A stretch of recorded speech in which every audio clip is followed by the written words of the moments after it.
Hi, this is Liz from LearnLuxembourgish.com. Today we're going to be learning the 5 most important question words. First of all, what?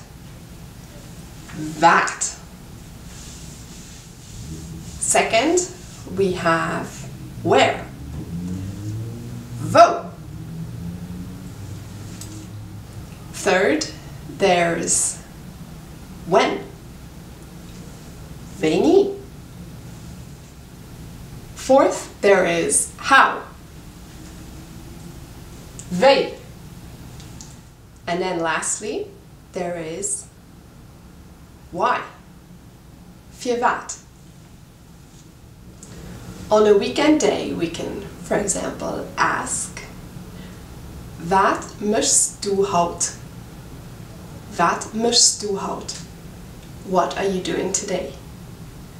Ich gehe naar de restaurant. I'm going to the restaurant. Wo is de restaurant?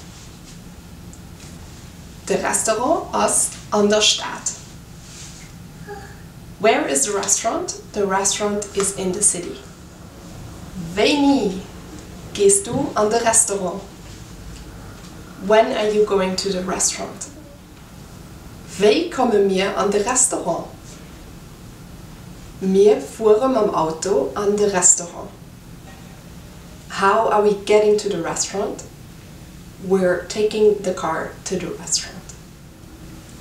Für wat gehen wir an de restaurant?